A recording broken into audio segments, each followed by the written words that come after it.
Welcome to the Duality of Life podcast. My name is Julia, and today we're going to be diving into shadow work. I got my laptop out. We've got lots of information going to be flown about because I have heard this term way too much in my life, and it's always just been in the context of like spiritual podcasts or like spiritual people on Instagram or TikTok or like whatever, like telling us that we have to do shadow work, but no one ever actually explains what that means or what that is. And it's like this assumption that it means like, oh, this like kind of darker side of ourselves, or this like unseen side of ourselves, or this side of ourselves that we turn away from, which yeah, like it's all of those things, but like what is it? And no one gets into the depth of it. I mean, to be fair, like it's not like I'm searching somebody trying to explain to me exactly what shadow work is, other than the actual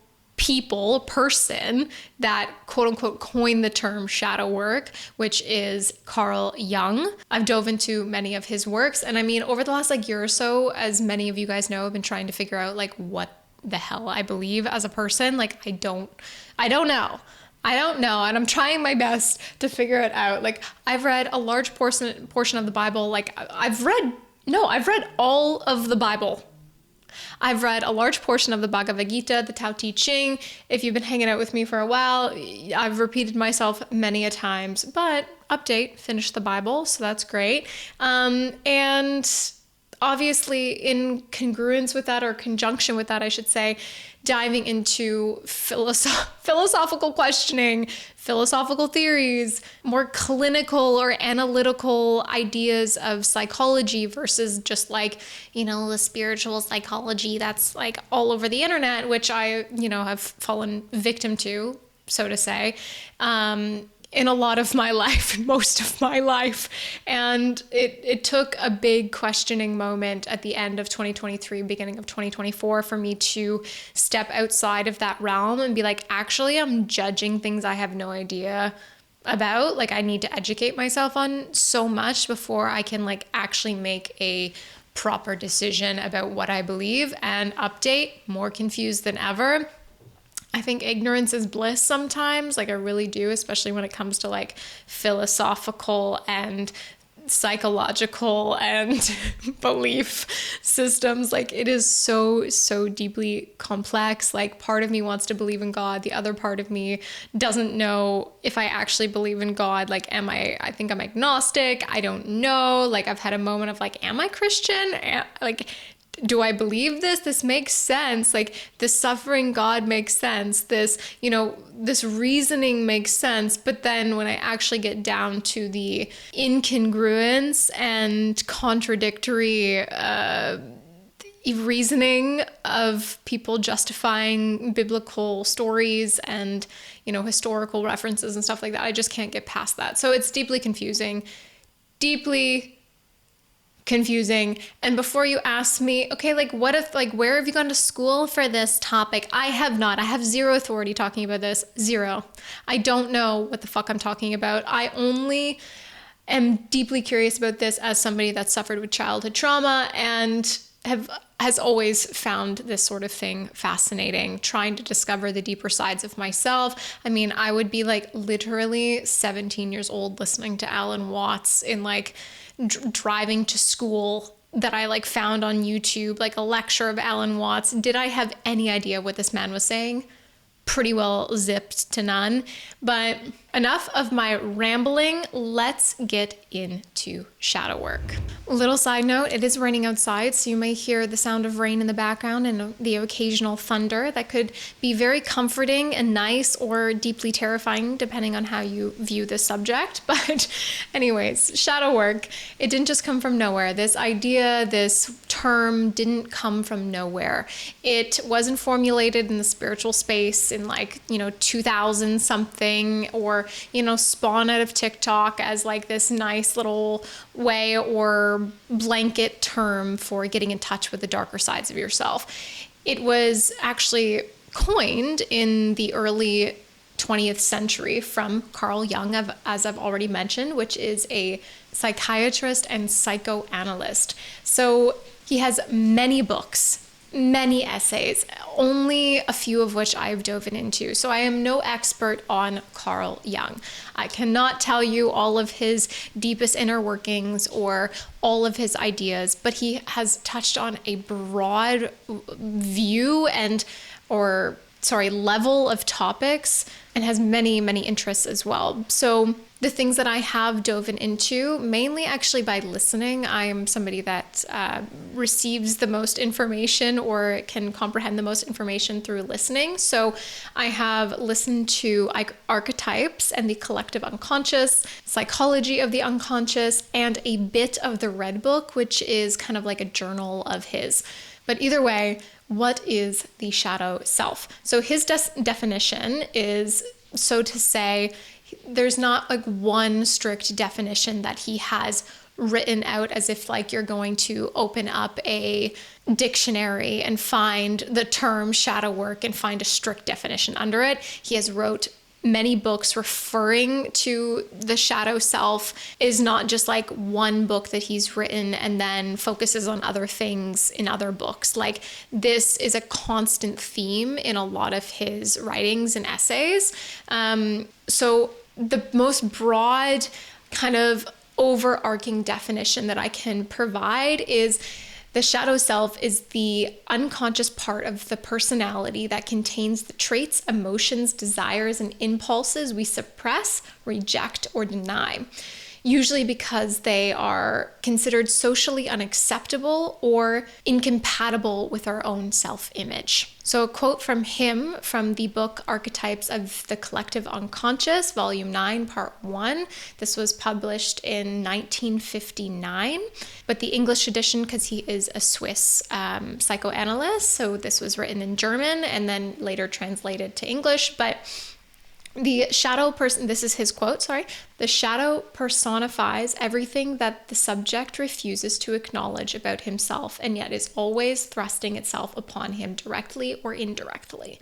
So those deeper desires, emotions, impulses, that animal-like nature, if one were to categorize it like that, is typically what the shadow self is referred to. But this shadow self can also include very normal instincts or realistic insights and creative impulses that maybe one has buried or suppressed to feel like they need to fit in or conform to society, to impress their peers or their parents, whatever it is that maybe this more positive thing like a creative impulse was demonized as a child could then be suppressed and pushed into the shadow self because it's seen as not acceptable. So we oftentimes will have these kind of darker or more, I should say, directly darker impulses or emotions, traits that are linked to the shadow self, but the shadow self can also be very positive attributes. It could even be kindness. Maybe you were told from a very, very young age that if you were kind or open and accepting towards people, that you would get eaten by the world, or people would take advantage of you, or people would, hurt you or harm you, or whatever it is. Even stuff like that can be pushed into the shadow self. So this shadow self is not confined to our subconscious or our, small little parts of our life. It is broadly affecting who we are, how we interact with the world, how we perceive the world, how we interpret different situations, people, and it is very much as big of a part of us, as I just said, as the conscious part. So this could play out as somebody that is deeply afraid or deeply jealous. Let's go this way. Somebody that is deeply jealous, and that could be coming from an underlying subconscious fear of themselves and actually their own infidelity. To recognize one's humanness is a very, very difficult thing. And so we like to project that somebody else doing something horrible, we would never do it. And yet we are fully capable of doing that thing, but we would rather judge the other person or project that fear on them than look at our own shadow. This can even look like somebody that has a difficult time communicating more difficult emotions, or their truth that is a little more harsh to another person. And because they are afraid of doing that thing, they have all of these microaggressions or passive aggressive attitude towards that person or that situation. And they just automatically think or believe that if somebody else does something that irritates them or bothers them, that they are doing it from a place of trying to tell them how that other person feels. Does that make sense? So person one is afraid to communicate their more harsh emotions to another person. And so they subconsciously act in a passive-aggressive manner towards person two. And then when person two maybe does something to person one that aggravates them, they take it as that person also communicating some deeper, more intense emotion, when actually maybe they just didn't pick up their sock because they didn't realize it was on the ground. But person one interprets that as a passive aggressive action to communicate that they also have deep, dark feelings that this other person is afraid to communicate. Carl Jung was thought to be spiritual himself, although there can never be exact, clear evidence of this. He didn't claim to be one thing or another thing. He didn't say I am Christian or I am Hindu or I am Buddhist. It's more so referred because he was deeply influenced and fascinated, one I'm pretty sure confidently could say, in many different ideas and religions. And he drew from alchemy, mythology, Eastern philosophies like Taoism and Hinduism, and also Christian mysticism. So he wrote a book called Psychology and Alchemy. That is a very long book. If you were to listen to this, it would take 9-10 hours to get through it. So it's not like a little wee book that he took, a month to create. This man dove into alchemy.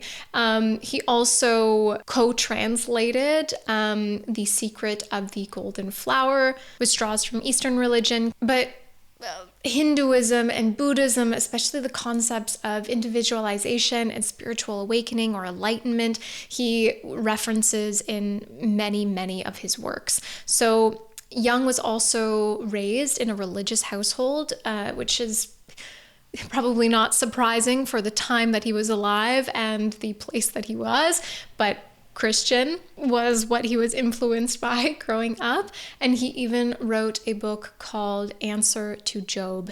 And Job is a book within the Bible. It's about a man that, has everything, and God loves him because he's such a worshiping, committed to God man. And then the devil comes in and is like, well, of course he loves you, God, because you've given him everything. Take everything away from him and see how he reacts then. So then God gives permission to the devil to take everything away from Job. And then next thing you know, his whole life falls apart. And it's this journey of loss and losing everything and I guess suffering, really. Job is a book about a man suffering in the loss of everything and still trying to connect with God or hold his faith, even though that is a very, very difficult thing that he is dealing with. But in all of this, a lot of the Christian ideologies he doesn't really fall into. He is more seeing the Bible as a mystic thing. He's trying to see archetypes. He's seeing the storylines. He's seeing patterns within inside of them, symbolism. This is where the shadow self was born. This insanely intellectual psychoanalyst. Deeply fascinating, open-minded Carl Jung. His work is so broad, and yet there are connections in most of his work to just all of his other work. So I find him a very deeply fascinating character. You probably have heard of him in some way, shape, or form. I mean, if you're listening to this podcast, you're probably interested in discovery. And he is somebody that a lot of people reference when they talk about synchronicities. So he wrote a book. What is the name of this book? Literally called Synchronicities. So in the spiritual space, in my personal experience anyways, people love synchronicities, whether that's seeing angel numbers or maybe a word or a place or something of that nature being repeated in your life as like a theme. Maybe you're questioning whether or not you should leave the town that you're living in, and then over the course of, a month or however long you deem significant, you hear another city's name or another country's name or, another place's name in your life many, many, many times, and you take that as a sign. So Carl Jung goes very deep into synchronicities, and it's a lot more complex and nuanced than just like seeing 111 or 222 multiple times in your life. Like there's stories of one of his patients telling him about a dream that they're having, and there's like this beetle, and then at this exact moment that this person is talking about this dream that they're having with the beetle, that exact type of beetle flies into the room.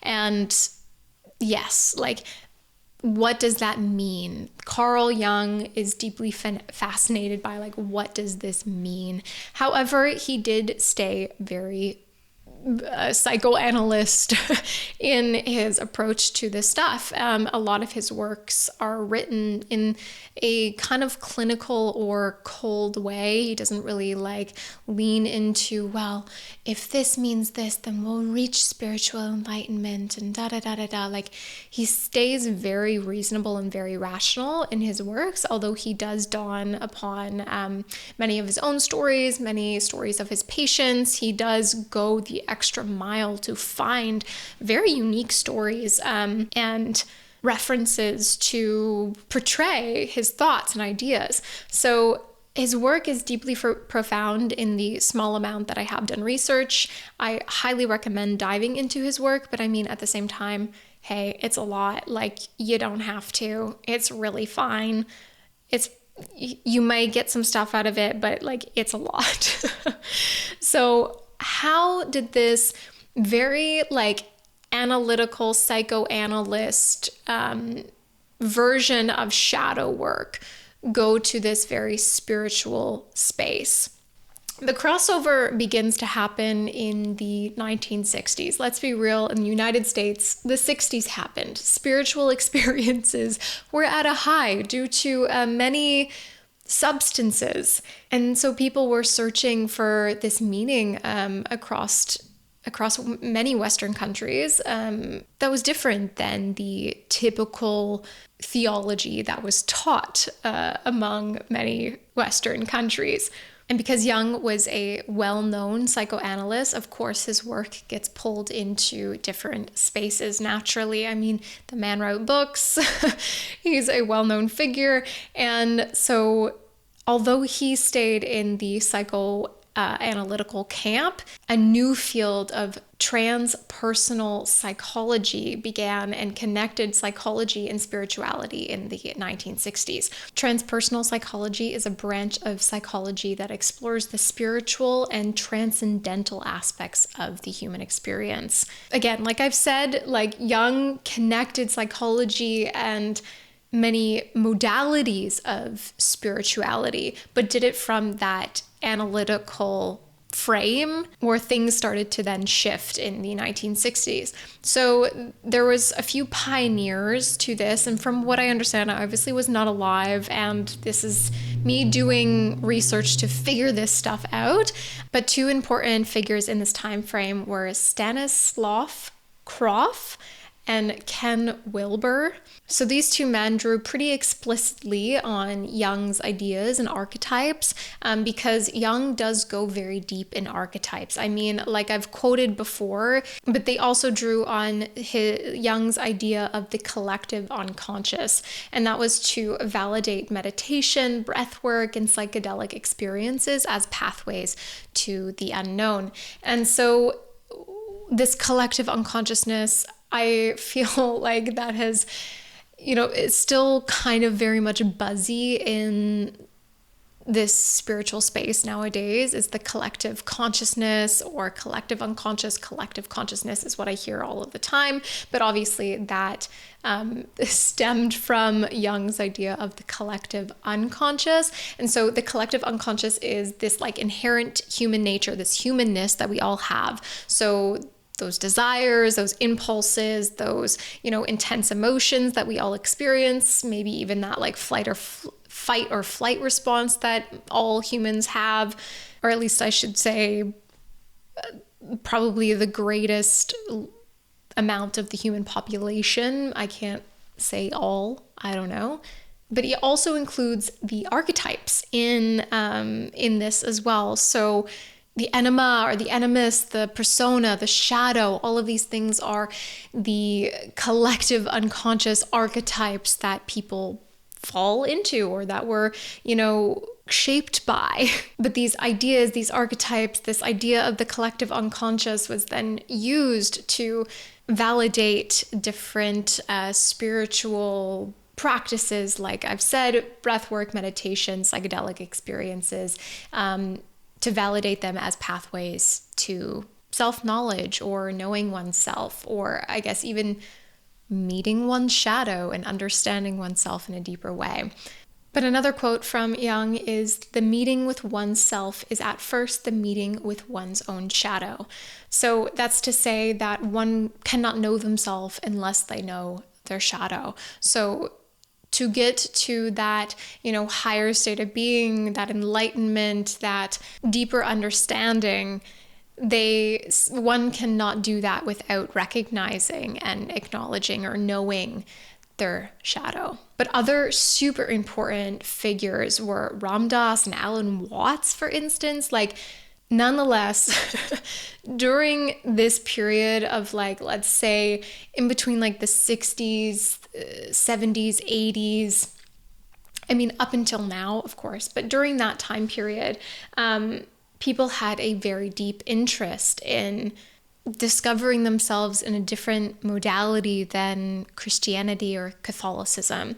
This very much could have to do with World War II ending and people questioning life. And now moving on to, I guess, the 90s, early 2000s, Oprah Winfrey happened. That was a big deal. She had many very important figures in the quote unquote spiritual space come on and speak. So there really started to be a blending of Eastern wisdom and philosophies in with this Western medicine and quantum physics, and Deepak Chopra happened, The Secret, Eckhart Tolle happened, all of these really big figures that a lot of us know or have interacted with in some way, shape, or form in the last, I guess, 25 years to 35 years. But during this time, terms like mindfulness and energy, inner peace, self-actualization, energy centers became huge talking points and really big buzzwords. But there was a shift from this there started to be a shift from reading these things as a very psychoanalytical, psychological level from Carl Jung to becoming a little bit more whimsical, to then it not just being whimsical, but also it being this trend of wellness. And I think that's this weird space that we're in right now of anybody that is maybe in an alternative medicine or interested in different religious philosophies and stuff like that could be seen as really into wellness, or it's these things are interconnected. So it's not somebody is just interested in psychology or just interested in philosophies of Eastern medicine. They're also spiritual, and they're also eating Buddha bowls and taking care of their health, and these kind of picturesque versions of wellness. And I think a lot of these things just started blending because it's like you weren't spiritual if you didn't meet like all of the boxes. But I think the main thing and really an amazing thing about this was that these sorts of like conversations were being had without the stigma of religion in like a large part. But on the downside, like people have made multi-billions of dollars turning this like deeply complex philosophical and psychological and spiritual modalities into wellness content and essentially exploiting people for it.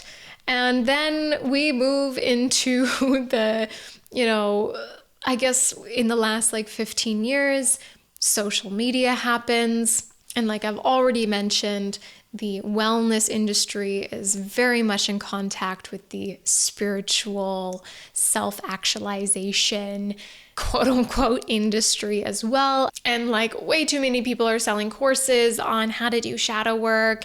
And that's all like bundled with like astrology readings and energy healing services and tarot cards. And all of this stuff is being like very intertwined. There are like way too many meditation apps. And like I've already mentioned, like I personally only really hear Carl Jung's name when it comes to synchronicities. And like there's barely any depth to it or any knowledge behind it. Like when this is said, it's just kind of like broadly or like skimmed overly mentioned that like, oh, when Carl Jung like talks about synchronicities or like synchronicities, like what Carl Jung talks about, like this man had so much work under him and should not just be known for his ideas on synchronicities. In the grand scheme of things, in my personal opinion, shadow work is extremely complex. And if you have experienced childhood trauma or complex trauma within your life, doing shadow work is not necessarily something that you should do alone. It is something that you should do with the help of a well-trusted, educated person, psychoanalyst, psychologist, therapist, to really uncover and understand these darker sides of yourself. There's nothing wrong with your innate human nature. There's nothing wrong with your completely normal human, more difficult emotions. These are not parts of ourselves that we need to hide. And unfortunately, in this wellness industry that we have been manipulated by, especially over the last like 35-ish years, it's been turned into an industry.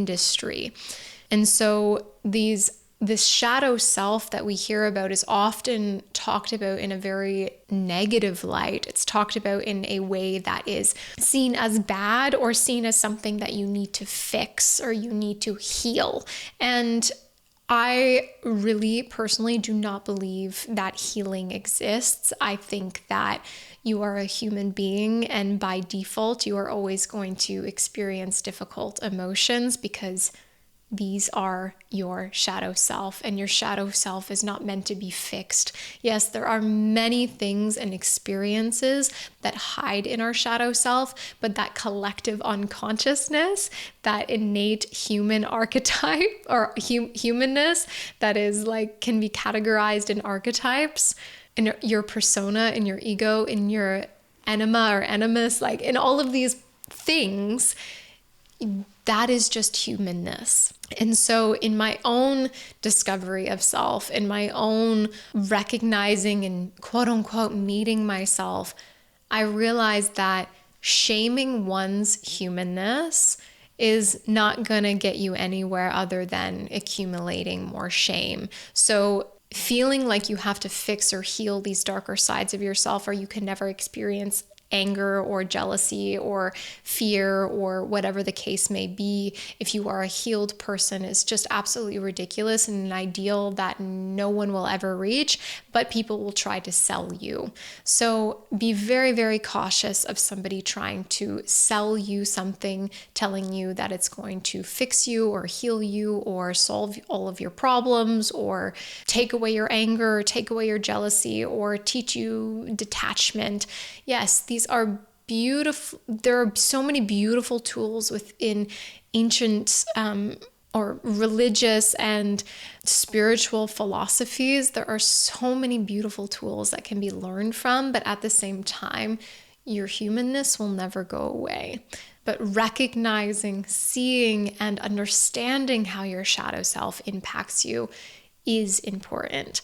It's not something that everyone is going to do in their life. It's not something that everyone has to do in their life. It's not something that is even a possibility for a lot of people to do in their life due to various circumstances, disorders, and mental health issues that just make it way too complex for somebody to get to that point. But meeting your shadow self or understanding these darker sides of you in a lifetime is a lot.